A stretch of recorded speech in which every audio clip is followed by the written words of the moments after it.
retornando a las 4R. Este no lo habían oído ustedes, pero lo van a oír por primera vez y les voy a decir de dónde venimos.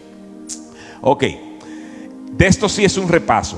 Hemos hablado que en Occidente, o sea, vamos a dividir Occidente y Oriente, ¿no? Oriente es el área del mundo que empieza desde donde nosotros estamos, empieza desde Istambul. No sé si conocen el mar Bósforo, divide Oriente de Occidente. De hecho, en esa ciudad que fue muy estratégica, de hecho, los romanos, cuando establecieron su reinado, ¿verdad?, su tiempo en Roma, establecieron una segunda ciudad en Istambul para precisamente impedir los ejércitos que llegaran del Oriente. Eventualmente los ejércitos del Oriente conquistaron Istambul, que fueron los otomanos. Y bueno, pero de ahí no pasaron. Cuando pasaron a Europa, fueron derrotados. Por eso, ese es el área donde se divide Oriente y Occidente. Pero ¿qué sucede? Oriente se desarrolla primero que Occidente. O sea, nosotros tenemos toda el área de donde es Israel, Egipto. Ustedes conocen la historia de Moisés, del Mar Muerto. O sea, toda esa área, la China, todo eso es en el Oriente que está.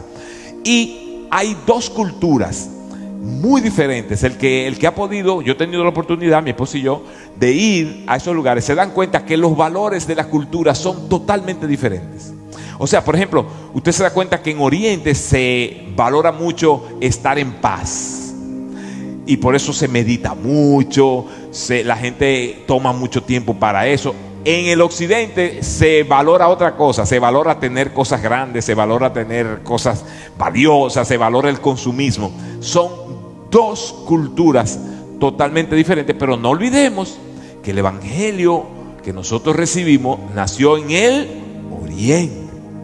Entonces, al cruzar al Occidente, ha sufrido como algunos cambios. Por ejemplo, se valoran 3 P. De esto lo habíamos hablado antes. La primera P que se valora es, por ejemplo, cuando hay un ministerio. ¿Cuánta gente hay? ¡Wow! ¡Wow! Debe ser un ministerio poderoso. ¿Cuánta gente? Entonces, por ahí se empieza a medir. La segunda es qué grande o qué bonita es la propiedad. O sea, cómo se ve la iglesia. De hecho, el nombre iglesia viene del alemán, Kirche, que es edificio, pero realmente iglesia en su sentido original, oiga esto, pues esto es importante. Iglesia en su sentido original, de nuevo, viniendo de Grecia y todo lo que era el Oriente, la palabra original es eclesia o eclesía, que no tiene nada que ver con edificios, sino que tiene que ver con personas en un mismo lugar. Pero en Occidente le hemos dado un significado a que la iglesia tiene que ver con un edificio, cuando no lo es. Eso son cosas de Occidente. Y lo tercero que apreciamos mucho en Occidente es presupuesto o dinero, o qué ricos somos, o cuántas cosas tenemos. Pero nosotros vamos a desafiar eso hoy con dos cosas: con la palabra y con una visión que precisamente yo he tomado prestada. Lo que voy a conversar hoy lo tomé prestado de nuestro obispo, John Matera, que definió esta visión para el grupo que nosotros nos reunimos, un grupo internacional, se llama USCAL, que cada jueves nos reunimos en Zoom con personas del mundo completo y vamos a compartir estas cosas, ¿ok? Pero leamos conmigo este verso que la semana pasada leímos y hablamos de este capítulo completo y les di el contexto de todo. Recuérdense que este es el capítulo donde Jesús es resucitado, viene el ángel, las mujeres, lo vimos la semana pasada, los discípulos ven a Jesús, Jesús se aparece, y cuando ya ese clímax de todo, este es el último verso de todo el capítulo 28, no solamente el capítulo 28, sino de todo el libro de Mateo. Así que lea conmigo, a ver. Se me ha dado toda autoridad en el cielo y en la tierra. De nuevo, por tanto, vayan y hagan discípulos de todas las naciones. Léalo conmigo de nuevo, en voz alta. Se me ha dado toda autoridad en el cielo y en la tierra. Por tanto, vayan y hagan discípulos de todas las naciones. Si usted lee eso y va al próximo libro que sigue la narrativa, aunque este es el libro de Mateo, usted dirá, bueno, Mateo, Marcos, Lucas, Juan, tengo que leer Marcos, Lucas y Juan. Lo puedes leer, pero realmente Mateo, Marcos, Lucas y Juan son historias que van paralelas. O sea, son historias que tienen colores diferentes, pero van paralelos. Mateo, Marcos, Lucas y Juan. Pero si usted quiere seguir un proceso cronológico, después de este capítulo, ¿cuál es el próximo capítulo a seguir de manera cronológica? Es el libro de los Hechos. Porque inclusive el libro de los Hechos, cuando empieza Lucas, que es que lo escribe, dice: excelentísimo oh Teófilo, porque le está escribiendo a un griego, en el primer tratado te traté tal cosa. Y él se refiere al tratado ¿cuál? A Lucas. Pero ahora te cuento qué pasó después de ahí. Y en el libro de los Hechos, capítulo 1, vemos cómo sigue esta narrativa. O sea, cuando Jesús dice hagan discípulos de todas las naciones, el libro de los Hechos vuelve y lo dice, y dice: y me esperan en Judea hasta lo último de la tierra. Y ahí Él es levantado al cielo, y entonces vemos el nacimiento de la iglesia. Todo este contexto se lo doy para que entendamos este próximo verso. Los discípulos recibieron el encargo de reproducirse, porque ellos eran discípulos, y Jesús le dice: ¿hagan qué? ¿Hagan qué? No se oye, hagan discípulos. Entonces, esto que yo voy a leer ahora es como se veía la acción de la orden que Jesús le dio. Jesús le dice que hagan qué, que hagan. Bueno, cuando ellos empezaron a ser discípulos, así era que se veía. Lea conmigo: todos los creyentes eran de un solo sentir y pensar. Nadie consideraba suya ninguna de sus posesiones, sino que las compartían. Bueno, esto es un resultado sumamente radical, porque nosotros humanos nos gusta posesionarnos de cosas y medirnos por lo que tenemos. Por ejemplo, usted va al internet y pone la lista: ¿quiénes son la gente más rica del mundo? Y usted va a encontrar Jeff Bezos, va a encontrar Bill Gates, y son gente caracterizada por lo que tienen, no por lo que comparten. Pocas veces usted va a buscar una lista: ¿quiénes son los que tienen pero que les gusta compartir? Porque nosotros acostumbramos a medir por lo que la gente tiene, y ahí hay una distorsión. Lo que quiero decir, que de lo que Jesús le envió, este fue el resultado, pero no es lo que nosotros estamos viviendo. Así que yo lo voy a presentar hoy con 4 palabras de qué es lo que queremos, o en otras palabras, cómo podemos nosotros, aunque hemos sido contaminados, todos hemos sido contaminados, con una vista de lo que es la iglesia. Ya se lo dije, las 3P, todos hemos sido contaminados. Pero cómo nosotros logramos retornar o regresar al origen de lo que Jesús realmente quiso que nosotros hiciéramos. De hecho, sabemos que lo que Jesús le dijo, 2 cosas: número 1, que fue efectivo, y número 2, que ellos obedecieron. En toda la historia de la iglesia, que son 20 siglos, los 3 siglos más efectivos fueron los primeros 3 siglos. Han habido otros momentos, han habido otros espacios donde han habido cosas muy buenas que han sucedido para el reino de Dios, pero los más efectivos, donde la iglesia creció más, donde la iglesia creció no solamente más, sino que fue más multiplicadora de discípulos, fueron los primeros 3 siglos. Y entendemos que tiene que ver con que ellos estaban más cerca del origen y de lo que Jesús realmente quería para ellos. Entonces, yo lo voy a resumir hoy con 4 R que representan lo que pudiera ayudarnos a pensar y a regresar a la esencia de lo que Jesús quiere para nosotros como iglesia. Ok, la primera R es restaurar. Repita conmigo: restaurar. De nuevo, restaurar. Ok, cuando ustedes piensan en restaurar, voy a restaurar algo, cuénteme qué se le ocurre, qué significa. ¿Qué significa? Un edificio, tú ves un edificio, pero ¿hacer qué con el edificio? Arreglarlo, ¿qué más? ¿Ah? Recuperar, ¿qué más? Mejorar. Ahora observen, es algo que está hecho. Nadie me dijo crear, porque restaurar y crear no es lo mismo. Restaurar es algo que está, que necesita algún cambio. Por ejemplo, ayer me enseñaba Pastor Gire su basement. La casa, cuando la compró, muy bonita, pero sabía que tenía que hacer unos arreglos porque había entrado un agua, había un moho, una cosa. Entonces él tuvo que restaurar el basement. tuvo que quitarle 2 pies de Chiroc. No se ve nada, pero me explica. Mira, 2 pies tuve que quitarle, le quité la alfombra, puse madera. ¿Qué estaba haciendo él con el Besma? Una restauración. Bueno, a veces nosotros tenemos que hacer una restauración. ¿A qué? En el caso de nosotros, a la misión y el método de Jesús y sus apóstoles. ¿Y cuál es la misión y el método de Jesús y sus apóstoles? Lo que hemos estado hablando todos estos meses. Los apóstoles, la iglesia, cuando Jesús les dio esta orden, se dedicaron a hacer 2 cosas. 2 cosas. Le hemos hablado. Ok, la primera es el querigma. Nosotros hemos hablado de eso. El querigma es el evangelio. Ellos se encargaron de que nunca se olvidaran, de manera oral y de manera escrita, de dónde viene toda su fe. Y la fe venía de que por años había sido profetizado en todas las escrituras que iba a venir un Mesías.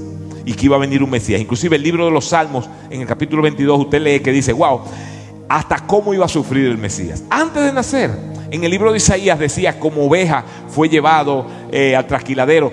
Dice que enmudeció, no abrió su boca. Impresionantes detalles. En Isaías dice que iba a nacer de una virgen. Todos esos detalles se cumplen en Jesús. Entonces, eso es el querigma. Para nosotros es importante tener pendiente que nuestra fe es una fe que trasciende, porque tiene elementos que son simplemente inexplicables de manera natural. O sea, nuestra fe tiene elementos que no se pueden explicar.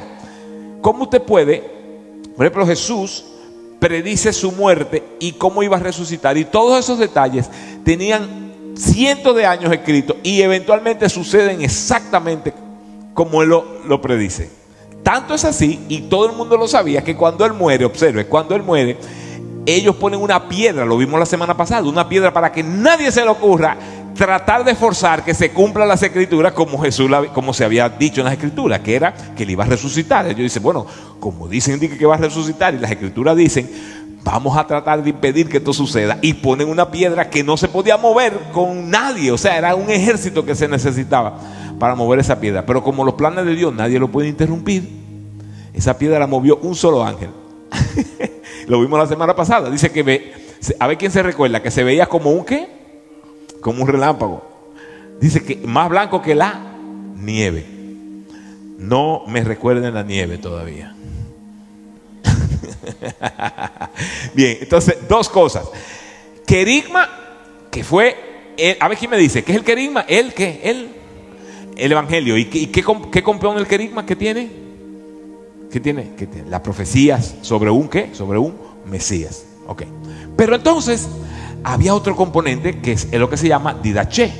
Didaché simplemente quiere decir enseñanza y implica instrucción para dejar una vida vieja, renovar su mente, y nos pone la lista de virtudes que debe caracterizar a los creyentes, que solo es posible, porque no es nada que usted puede forzar, solo es posible con el poder de Dios. Esto es importante porque entonces usted ve a los evangelios, ¿verdad?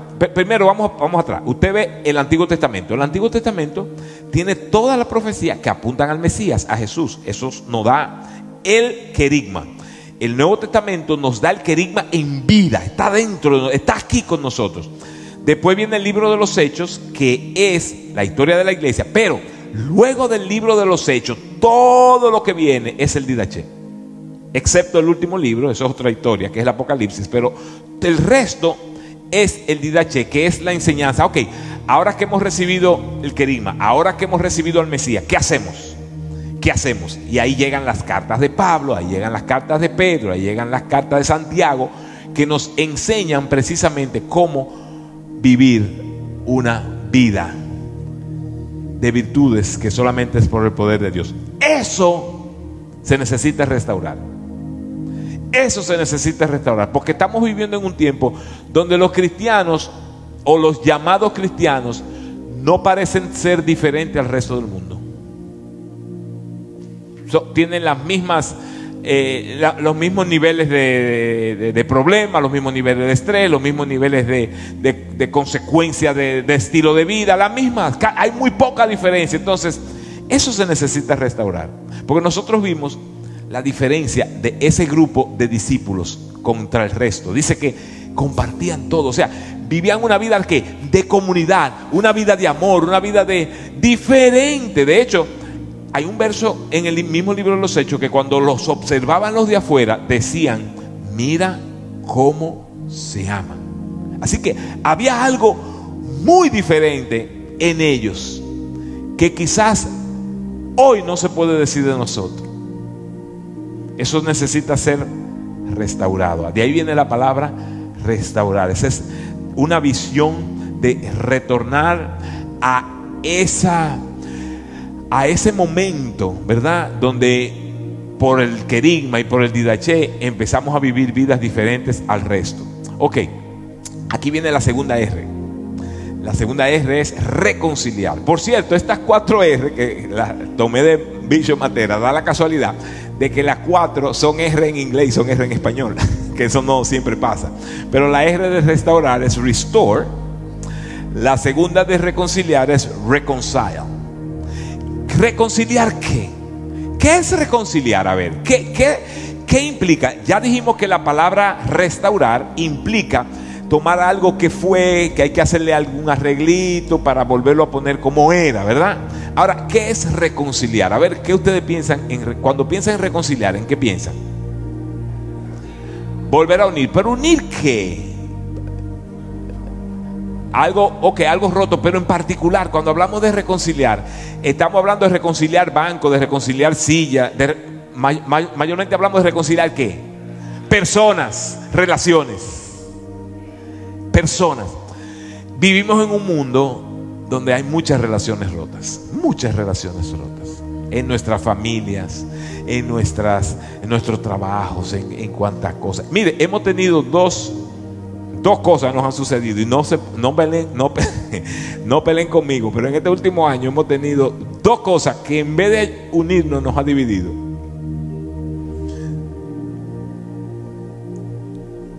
Me voy a meter en problemas, pero una es Trump. Si yo empiezo a hablar aquí van a no es un Trump, pero es una realidad. O sea, hay familias que este es a favor y este en contra. Yo nunca he visto una cosa igual. Yo salí para Pensilvania. No, salí a North Carolina, pero pasé por Pensilvania. Entonces, cuando iba saliendo de New Jersey, todo en New Jersey era anti-Trump. O sea, no, nada de Trump. Pero cuando tú entras en Pensilvania, todo for Trump. Una cosa increíble, como si fueran 2 países diferentes. 2 países, una cosa. Y eso ha dividido familia. Hay gente que ha decidido ni siquiera juntarse con su familia, porque eso es un lío. Ahí se han hablado cosas. Yo pensé que cuando pasaron las elecciones ya es como pero entonces ahora el pleito ha seguido con la vacuna o no vacuna. No sé si ustedes se han dado cuenta, pero hay lo que sí, y es una cosa impresionante. Lo que sí, porque no, porque y lo que no. Y lo que no, porque no. Y entonces, ¿sabe qué? Impresionante, pero le estoy mencionando solamente 2 cositas que ha provocado relaciones rotas. Pero nosotros como creyentes, a pesar de que podemos tener nuestras posiciones, estamos llamados a mantener nuestras relaciones. Nosotros tenemos que hacer un esfuerzo que ninguna diferencia de posición provoque rotura relacional. Entonces, como iglesia, eso quiere decir, oiga lo que eso quiere decir, que aquí debemos de sentirnos cómodos con los trompitas y los que son contra los trompitas. Porque eso es reconciliación. Que aquí debemos de sentirnos cómodos con lo que nos vacunamos, con lo que no se, o sea, que la vacuna. Debemos de sentirnos cómodos porque en el sentido de que estamos llamados a reconciliación como grupo, como creyentes. Pero no se queda ahí. Esos son unos temas recientes, pero hay muchas roturas. Hay muchas roturas étnicas, por ejemplo, o de país en contra de país. Y cada país tiene un vecino que lo considera a menos. Todos. Este país considera a México como si fuera menos.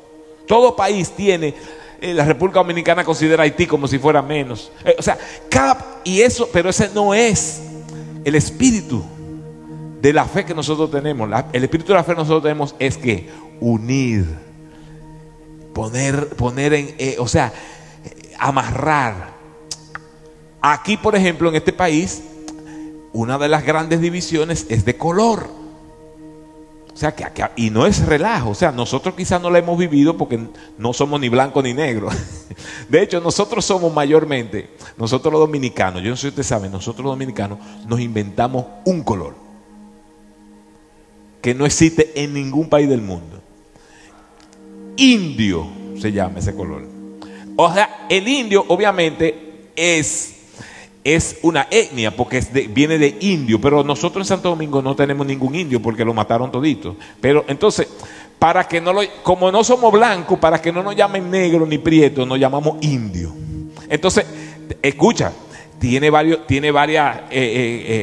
¿cómo se llama? Diferencia, porque hay un indio oscuro. Ese muchacho es un indio oscuro. O sea, ese como que está tirando como ya, pero no le dice negro, sino indio oscuro. No, un indio medio clarito, O sea,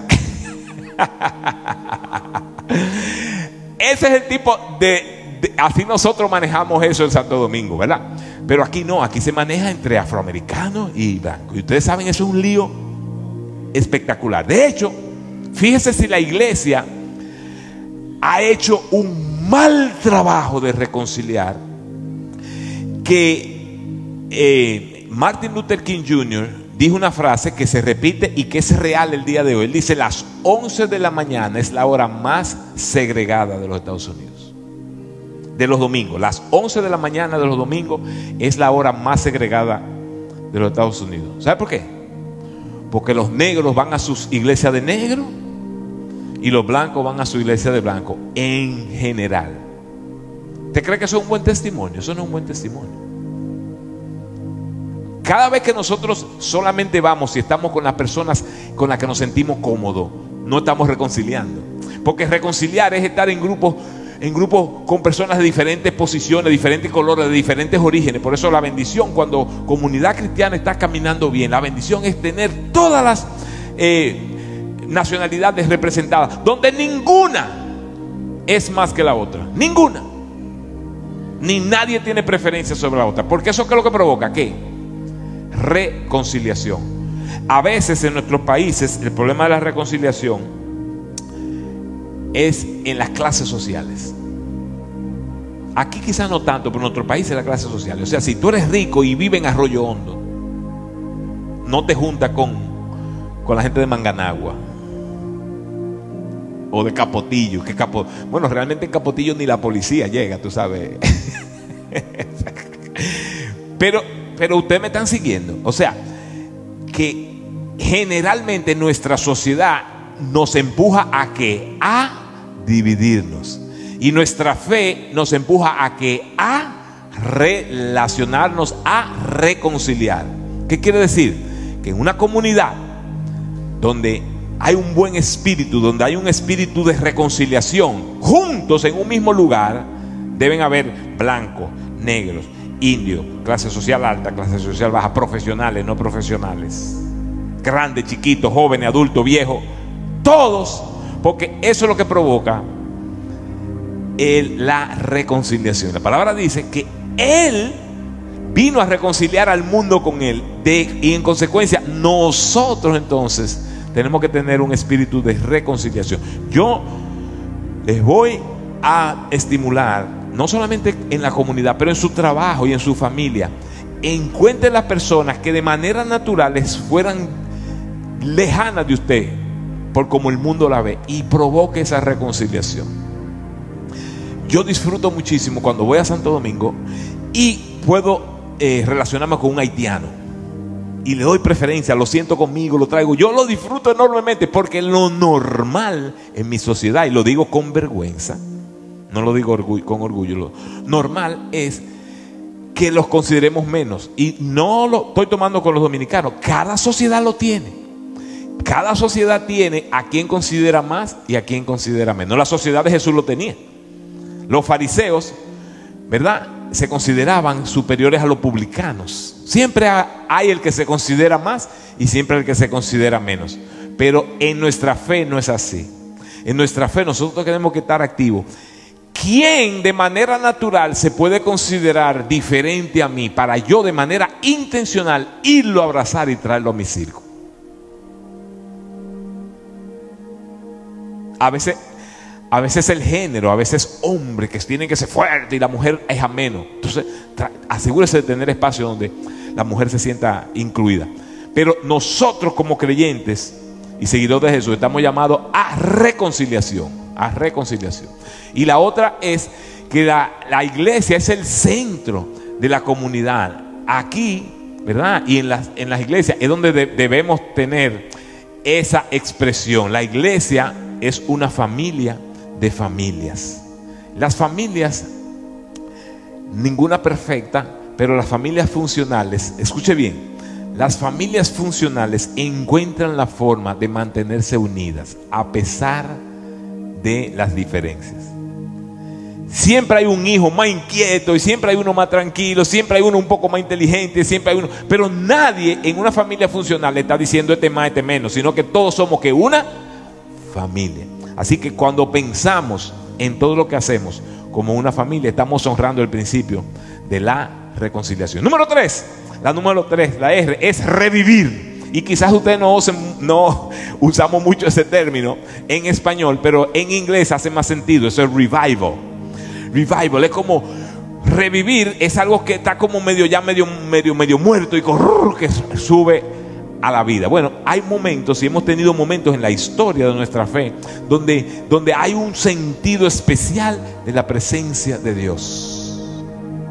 O sea, como que cosas suceden, como que todo el mundo se conecta, como que todo el mundo va en una dirección, como que las cosas suceden hasta por momentum, como que todo el mundo se conecta. Bueno, el deseo nuestro es poder vivir esos espacios en algún momento. No parece que lo estamos viviendo, pero lo estamos deseando. Han habido, si usted lee la historia de la iglesia, usted se va a dar cuenta que han habido momentos así, donde Dios ha levantado personas, predicadores, personas que levantan pasión y como que provocan y la gente quiere más y como que quiere más de Dios y es un mover como general. Entonces eso se llama revivals. Han habido varios en la historia. De hecho, al principio de los 1900 en Azusa, en California, hubo uno de los más reconocidos, se llama el Azusa Revival, que precisamente de ahí es que sale el movimiento que nosotros llamamos pentecostal, porque fue de mucho fervor, de muchas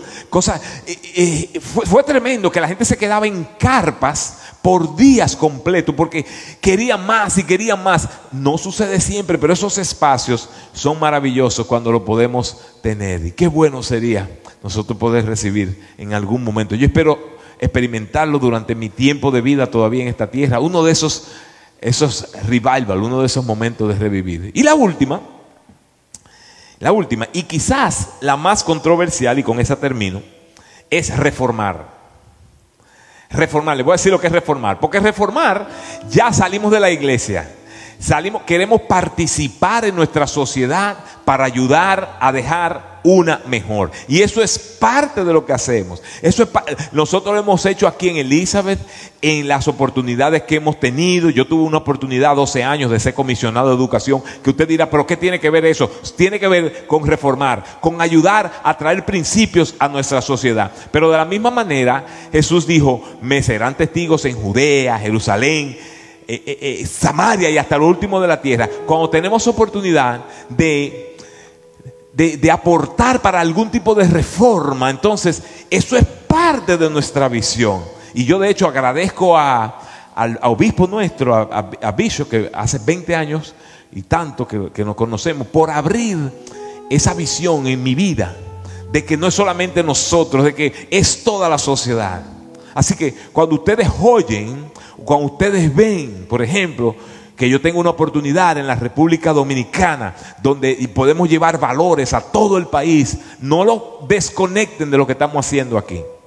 Es parte, es la última R, es reformar, es usar esas oportunidades. Cuando yo estoy allá, yo lo estoy representando a ustedes y estoy siendo parte de la misma visión, porque lo que estamos haciendo es usar oportunidades que Dios nos da cuando se abren esas puertas para ayudar a dejar una sociedad mejor. Porque recuérdense que empezamos a decir que Jesús se le dio toda autoridad. Diga toda. Diga toda. Eso quiere decir que su reino es muy superior a la iglesia. a veces como creyentes creemos que eso es todo, la iglesia. No, no, no, Dios es más grande que esto.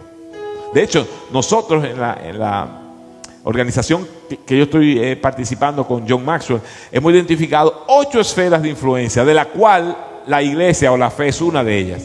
Gobierno, negocios, arte, medios. Y la fe es una de ellas, salud. Entonces, abramos el panorama y entendamos que lo que Dios nos dio y nos permite disfrutar es mucho más allá de lo que nosotros muchas veces de manera miope experimentamos. Gracias, Señor. Ayúdanos a vivir estas 4 R's, a restaurar. Ayúdanos a vivir restauración. Ayúdanos a vivir reconciliación. Ayúdanos a vivir algún tipo de revival, de revivir. Y ayúdanos a participar en reforma, en ayudar a reformar sistemas que están llenos de pecado, pero que con tu poder y tu sabiduría podemos traer una diferencia. Gracias, Señor, porque así lo haces. Gracias, Señor.